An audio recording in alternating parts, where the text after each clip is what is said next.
कि अगर गांधी बनकर अगर अपना हक मांगोगे तो नहीं मिलने वाला है। इसीलिए आज भारत देश के नौजवान भगत सिंह के रूप में आना पड़ा, तभी हमारा सरकार सुने। आज बोल रहे हैं मीडिया वाले। हेलो दोस्तों, नमस्कार। आज मैं फिर से एक नई सोच, एक नई विचार लेके आया हूँ। मैं बात करूंगा आज देश का विकास कैसे होगा।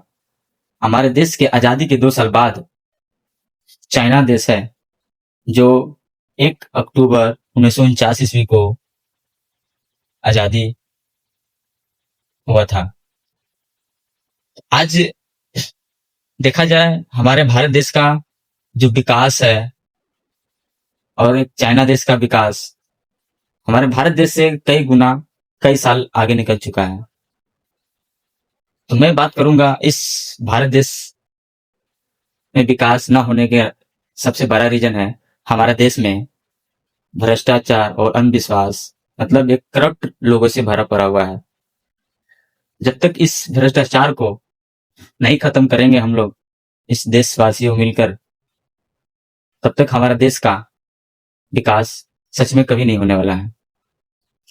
तो मैं बात करूंगा सबसे पहला रीजन, सभी देशवासियों से आग्रह करता हूं कि आप सबसे पहले अपने अंदर का भ्रष्टाचार, एक अंधविश्वास को खत्म करें। उसके बाद अपने परिवार से भी इस चीज को खत्म करें। और दूसरी बात, हमारा देश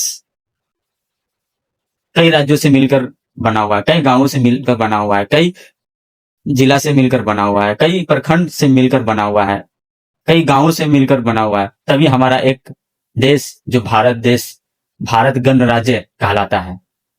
तो कहीं न कहीं मैं देखा कि इस भारत देश से भ्रष्टाचार और अंधविश्वास को जब तक खत्म नहीं कीजिएगा, तब तक हमारे देश को कुछ नहीं होने वाला है। नहीं हमारा देश आगे बढ़ेगा, नहीं हमारा देश विकासशील में आगे आएगा। इसके पीछे की रीजन यही है कि हमारे आज देश के नौजवान, जो आम जनता लोग हैं, सब कोई सो रखा है। किसी को कोई फर्क नहीं पड़ता है कि इस देश में क्या हो रहा, नहीं हो रहा है। अगर किसी के ऊपर अत्याचार हो रहा है, अगला आदमी चुप है, ये सोचकर हमें नहीं ना कुछ हो रहा है, उसको ना कुछ हो रहा है, हमें क्या फर्क पड़ता है। यही सोच के कारण हमारे देश में भ्रष्टाचार बढ़ा हुआ है। अरे भाई साहब, कहा जाता है ना, अगर दूसरे के घर में आग लगे ना, तो पहले नंबर के पास के लोग ही बुझाता है। इस एग्जाम्पल से आप लोगों को समझ में आ गया होगा, हम इंसान एक दूसरे को कोऑपरेट कर सहारा देकर एक दूसरे को आगे बढ़ाना है, अपना भी बढ़ना है। तो सबसे पहले इस देश के नौजवान को बोलूंगा कि अगर सच में हमारा देश को आगे बढ़ाना है, तो शुरुआत करेंगे हम लोग गांव से। अगर गांव के भ्रष्टाचार अगर ठीक हो गया, तो हमारा गांव एक विकास करेगा। अगर हमारा पंचायत से अगर भ्रष्टाचार को दूर करेंगे, तो हमारा पंचायत आगे बढ़ेगा। अगर हम अपने प्रखंड से भ्रष्टाचार को दूर करेंगे, तो हमारा प्रखंड बढ़ेगा। अगर हम इस अपने जिले से अगर भ्रष्टाचार और अंधविश्वास को खत्म करेंगे, तो हमारा जिला विकास करेगा। अगर हम अपने इस राज्य से भ्रष्टाचार को खत्म करेंगे, तो हमारा राज्य सुधरेगा, राज्य आगे बढ़ेगा, हमारा राज्य को विकास करेगा। इसी तरह अगर हमारा देश में भ्रष्टाचार को खत्म करना पड़ेगा, तभी हमारा देश आगे बढ़ेगा। लेकिन शुरुआत हम लोग अपने आप के अंदर के, अपने अंदर के जो भ्रष्टाचार और अपने गांव के भ्रष्टाचार, इससे शुरुआत करेंगे। अगर आप लोग इस टाइम, अगर इस दिन से अगर इस चीज के बारे में नहीं सोचिएगा, तो वही हाल होगा जो आज आप लोग देख लिए होंगे कि कितना, जब शुरुआती दौर में, एक नीट पेपर की एग्जाम्पल ले रहा हूं, जब नीट पेपर लीक हुआ, जब शांतिपूर्ण से अगर प्रोटेस्ट किया जा रहा है, तो सरकार को नजर नहीं आया, किसी को कुछ नहीं। यानी कहा जाए एक शब्दों में कि अगर गांधी बनकर अगर अपना हक मांगोगे तो नहीं मिलने वाला है। इसीलिए आज भारत देश के नौजवान भगत सिंह के रूप में आना पड़ा, तभी हमारा सरकार सुने। आज बोल रहे हैं मीडिया वाले, अगर इस मांग को अगर पूरा नहीं किया जाता, तो हमारा देश को नुकसान पहुंचता। जाहिर सी बात है कि आज जो देश में प्रोटेस्ट हुआ था, जिसकी वजह से हमारे सरकारी संपत्ति और आम पब्लिक को कई प्रॉब्लम को सामना करना पड़ा, तो कहीं ना कहीं हमारा ये सरकार की कमियां हैं। अगर शांतिपूर्ण से जब प्रोटेस्ट किया जा रहा था, तभी उनको ये सब चीज समझ लेना चाहिए था कि हमारे देश में स्टूडेंट लोग जब शांतिपूर्ण प्रोटेस्ट कर रहा है, तो इनको इन इन बातों को, इनका मांग जो है पूरा एक्सेप्ट कर लेना चाहिए था। लेकिन इनको तो इंतजार था कि कोई अपोजिशन पार्टी या कोई गुंडा का इंतजार कर रहे थे कि कब आए जो हमारे देश को नुकसान पहुंचाए, तब इनका बात माने। अरे सर जी, आप सच में अगर मान लेते ना, प्रोटेस्ट जब शांतिपूर्ण से कर रहे थे, तो आज हमारे देश का कुछ नुकसान भी नहीं होता। तो कहीं ना कहीं आप में ही कमी है, इस कमी को भी दूर कर लीजिए आप लोग।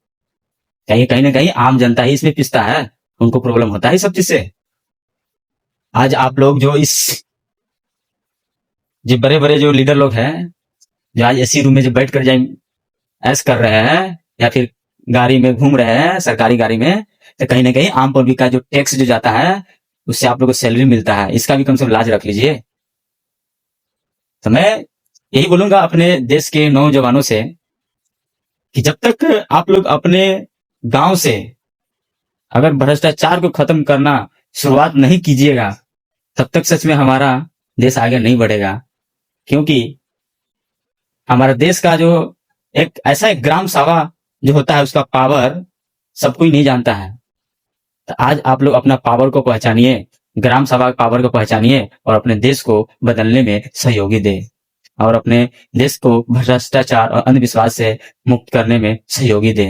ना कि एक चीज जरूर बोलूंगा आज के नौजवानों को, आज के नौजवान देशभक्त बहुत कम है, लेकिन अंधभक्त बहुत ज्यादा है।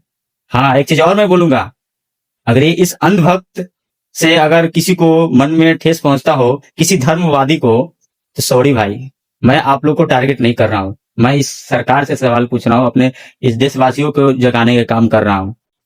मैं सभी धर्मों का सम्मान करता हूं, इसीलिए मैं बोलूंगा कि इस देशवासियों को कि जो हमारा विचार, जो हमारा सोच आप लोग शेयर कीजिए, और इस भारत के नौजवानों को इस विचार से अवगत कराए, और अपने आप को सुधारने का मौका मिले, और अपने देश को सुधारने का मौका मिले सभी देशवासियों को। क्योंकि ये देश मेरा नहीं है, सबका है।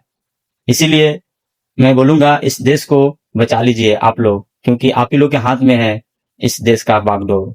जय हिंद, जय भारत, जय संविधान। Thank you.